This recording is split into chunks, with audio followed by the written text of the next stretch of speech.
tarde, Carol, Dani, boa tarde a todos. Olha, a CGU encontrou mais de 1.200 empresas que firmaram contratos com o poder público na pandemia, mas que não tinham registro de qualquer funcionário trabalhando nelas. Outro dado, quase 50 companhias nem sequer existiam até o ano passado, foram criados de janeiro para cá. A auditoria também identificou 553 sócios dessas empresas fornecedoras que receberam o auxílio emergencial do governo. Surgiram ainda informações preocupantes, como empresas fornecedoras com endereços inexistentes e que haviam, por exemplo, sido declaradas inidôneas. Esses dados já vêm sendo enviados pela Controladoria Geral da União para a Polícia Federal e para o Ministério Público, que ajudaram a deslanchar aí quase 20 operações nas últimas semanas. O objetivo é identificar se houve superfaturamento e desvio de recursos. Outras apurações estão por vir, porque essa auditoria segue em curso, é uma atualização constante. E o volume de compras que está sendo analisado nesse caso é muito grande, olha só, mais de 11 bilhões de reais em contratos de produtos como respiradores, máscaras, álcool gel e também serviços como instalação de leitos de UTI. Além de identificar possíveis irregularidades, a CGU montou ali um banco de referência de preços para a pandemia. A ideia é que gestores tenham como checar se estão fazendo compras dentro dessa nova realidade do mercado. Para falar sobre essa auditoria e também outros temas do cenário político atual, nós vamos conversar agora com o ministro da Controladoria Geral da União, Wagner Rosário, que está aqui conosco no estúdio em Brasília. Boa tarde, ministro. Olha, a gente viu aqui um valor muito alto em compras que vocês estão ali analisando, né? 11 bilhões. Muitas dessas compras precisaram ser feitas de forma rápida por causa da chegada da pandemia. Então, queria ouvir inicialmente do senhor essa avaliação. Nesse contexto, é natural que essas bandeiras amarelas na auditoria apareçam? Ou a gente tem, de fato, nesse momento, já sinalizações de grandes esquemas que podem ter sido montados para aproveitar este momento da pandemia? Bem, Renata, boa tarde, é um prazer estar aqui. Bem, esse trabalho, ele, como você disse, ele teve como objetivo nós identificarmos qual era a nova realidade existente em relação aos preços desses serviços, insumos e bens, né? A gente sabe que a gente tem hoje uma demanda mundial pelos mesmos produtos, né? E essa demanda com certeza fará com que o preço aumente. A gente não deveria tomar como base os preços pré-pandemia. Então, nós iniciamos esse trabalho com esse objetivo e, a partir daí, levantando em quase 280 entes federados informações sobre as contratações, a gente começou a separar isso e verificar, por exemplo, nos itens que eram possíveis ser realizados essa verificação, a gente tentar padronizar máscaras, luvas, e isso aí a gente foi organizando, verificando como é que esses preços variavam, como é que essas compras se comportavam em diferentes entes federados. E depois a gente começou a analisar outros itens, como as próprias empresas que estavam contratando, e a partir daí nós fomos identificando alguns riscos. O que nós estamos fazendo agora é abrir esses dados para a sociedade, para que todos possam acompanhar, e a gente ter a partir daí um referencial, tanto para os gestores, né, quanto para a sociedade em geral, sobre o que está acontecendo. É claro que é bom sempre deixar claro que nós temos limitações nesse levantamento. Nós levantamos os dados com base no Diário Oficial dos Estados e Municípios, nos portais da transparência. Então, pode ser que essas compras tenham sido canceladas posteriormente, sem um aviso nesses editais, e aí, sem problema nenhum. Mas isso aí serve, como eu sempre gosto de esclarecer, não para acusar ninguém de nenhuma irregularidade, mas sim para que a gente possa ter uma noção de como se comportam os preços e também essas empresas que estão sendo contratadas nesse momento. Tá certo, ministro. Agora eu vou aqui passar a bola para São Paulo, que as apresentadoras têm perguntas para o senhor. Obrigada, Renata. A gente ia deixar você puxar a levada por aí mais um tempo. Mas, ministro, prazer falar com o senhor. Dani Lima, aqui de São Paulo. Obrigada por ter atendido ao pedido da Renata para falar conosco aqui no 360.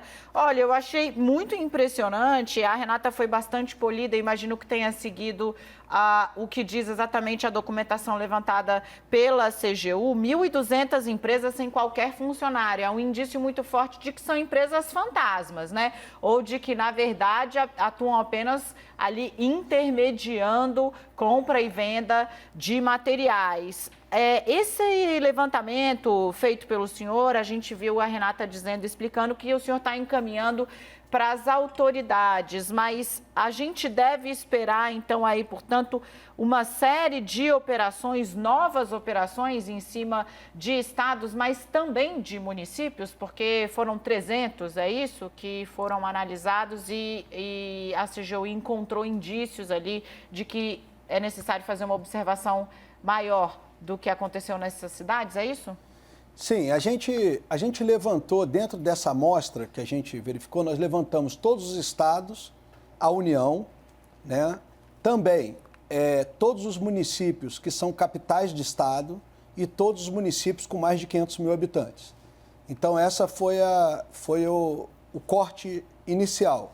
Depois nós aumentamos conforme a capacidade de busca de informação das nossas controladorias nos estados, em parceria com até outras controladorias estaduais, municipais, porque é um trabalho bem braçal. A gente tem que ir lá em cada diário oficial, em cada portal da transparência, buscar as informações, depois classificar essas informações, identificar se a luva tinha especificações diferentes ou se a máscara tinha especificações diferentes, para a gente poder padronizar esses produtos. Então, foi um trabalho bastante difícil, e um trabalho que a gente iniciou no dia 15 de abril. Então, todos os dados constantes desse levantamento, eles são a partir de 15 de abril.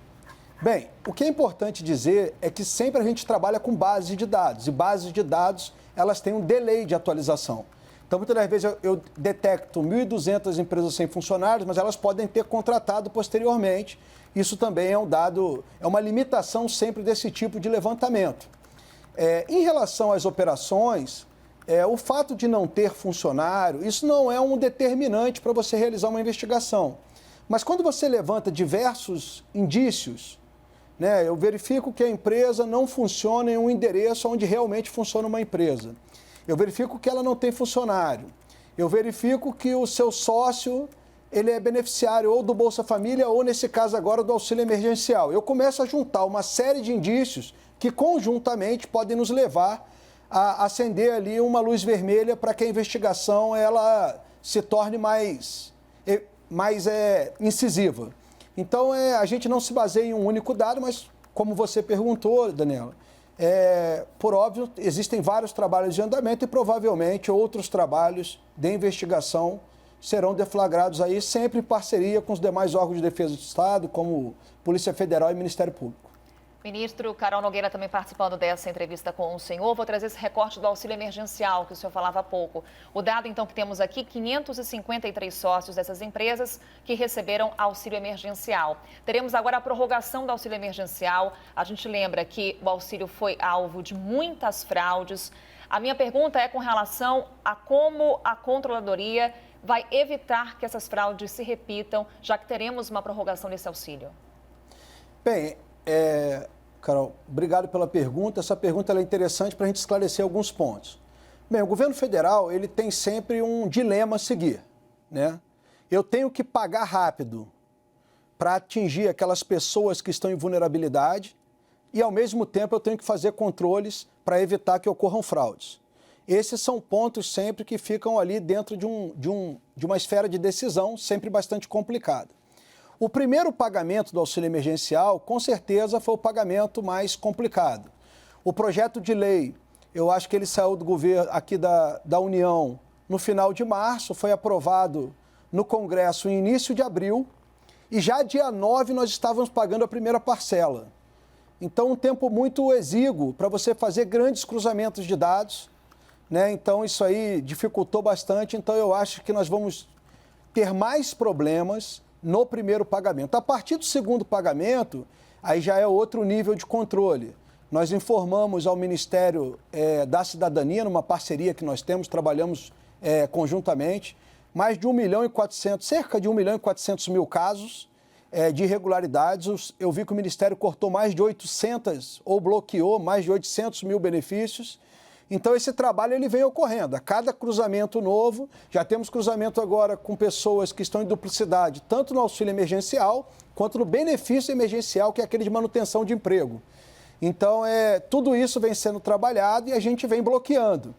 E, a partir daí, nós vamos apurar com mais detalhes. Aqueles que se sentirem prejudicados vão procurar o órgão público para que a gente possa liberar, mas os demais nós vamos trabalhar sempre com essa batida de tentar detectar problemas e bloquear esses recursos para que eles não saiam dos cofres públicos.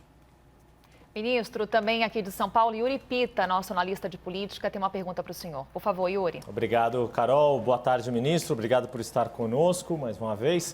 Queria ouvi-lo sobre aquela medida provisória 966, que era a proteção do agente público de boa-fé para que, caso ele cometa um erro sem dolo, intenção, que não seja um erro grosseiro, ele não venha a ter problemas ali judiciais em meio à pandemia. E a gente tem visto uma série de ações acontecendo, algumas operações que envolvem também CGU, Polícia Federal, descobrindo alguns contratos com problemas superfaturados em relação à compra de equipamentos e insumos, e até mesmo essa questão do auxílio emergencial na cessão do benefício, se isso ou poderia ter ocorrido algum tipo de erro grosseiro ou não, apenas um erro administrativo.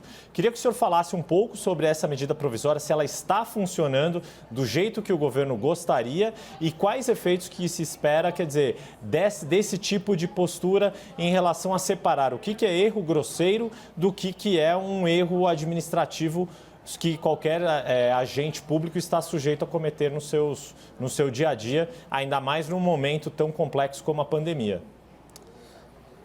Olha, essa pergunta ela é excelente porque mostra que a gente está muito preocupado com que pessoas ou agentes públicos não sejam responsabilizados injustamente.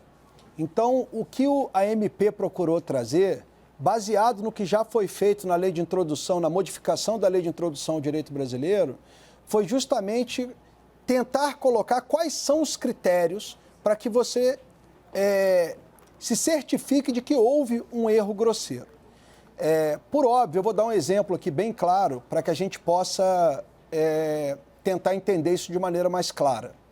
Vamos supor que um determinado estado, no início da pandemia, eu não tenho uma ideia clara, como todos nós temos dúvida ainda, de como que esse vírus ele se propaga, se ele vai contaminar muita gente vai necessitar ser internado ou não. Dentro desse contexto de incerteza, por óbvio, o agente público vai ter que agir. E ele pode tomar uma decisão, por exemplo, de contratar 300 leitos dentro de um hospital de campanha ou 400. Feita essa aquisição, esses hospitais ficam vazios e a quantidade de pessoas previstas ou pelo menos estimadas que teriam contraído o vírus, ela não se confirma. Esse servidor público, esse agente, vai responder por isso? Tinha como ele ter uma previsão clara de que o vírus ia se propagar numa velocidade tal que iam ser tantos contaminados ou não? Eu já vi, desde o início da pandemia, pelo menos umas 10 estimativas das mais diferentes possíveis, que vão de 100 mil óbitos até 1 milhão de óbitos. Qual é a real? Qual é a verdadeira? Qual irá se confirmar? Eu vejo que esse é um típico caso em que o gestor público não pode ser responsabilizado por tentar preparar o sistema de saúde e ele não ser utilizado. Então, a preocupação do governo, nesse período de pandemia e para trazer, é a gente caracterizar o que é erro grosseiro. Ou seja, situações que são imprevisíveis de você ter como estimar as consequências. E esse tipo de coisa a gente procurou colocar dentro de uma MP para trazer segurança jurídica. As nossas verificações de operações, elas nunca se baseiam em somente um item. Para a gente, se está com sobrepreço na compra, isso não é motivo para a operação. Mas, normalmente, as operações que nós estamos fazendo, elas reúnem diversos indícios desses. Não é só a compra acima do preço. Às vezes, são empresas que aparentam não existir, com sócios laranjas. Então, juntam uma série de informações que essas informações permitem que nós venhamos a deflagrar essas operações. E vamos lembrar mais uma coisa.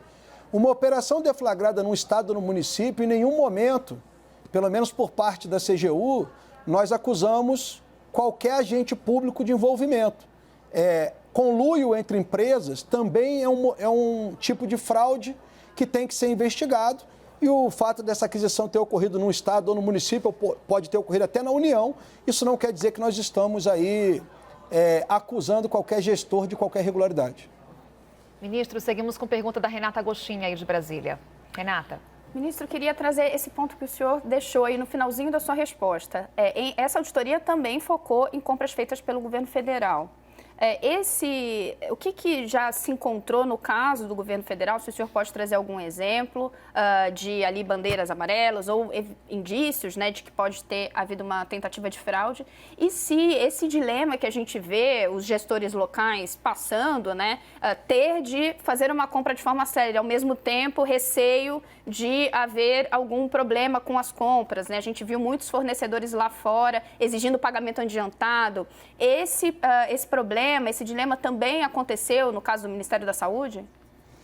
A diferença que nós tivemos no Ministério da Saúde é que nós buscamos previamente fazer um trabalho antes de ocorrer a contratação, não teve, essas licitações quase todas foram por dispensa de licitação. A gente analisou os principais contratos que eram mais sensíveis. Então, se nós somarmos os valores dos contratos firmados pelo Ministério da Saúde, que a CGU emitiu um parecer prévio na contratação, esses contratos somavam 6,1 bilhões de reais. Então, ali a gente identificou riscos e verificou uma série de problemas. Esse trabalho prévio gerou o cancelamento, a suspensão de 2 contratos, que juntos somavam 2 bilhões de reais. Um deles, bem parecido com o que vários estados e municípios enfrentaram, que foi o caso da contratação de respiradores. O governo federal fechou a aquisição de 15 mil respiradores com uma empresa de pequeno porte no valor de 1,2 bilhões. Claramente, a empresa não apresentava capacidade para cumprir aquele contrato. O que foi passado no momento pelo responsável pela empresa é que eles estariam importando isso de Macau, na China, e que ele queria um pagamento adiantado desses valores. O que nós fizemos foi colocar 2 regras. E o Ministério da Saúde tomou uma decisão bem correta. No momento que os respiradores fossem embarcados em Macau, 40% do valor seria pago, depositado na conta. E no momento que o navio chegasse a Santos, os outros 60%. Acontece que nunca foi embarcado em Macau e, com isso, nós encerramos o contrato sem nenhum depósito de recursos.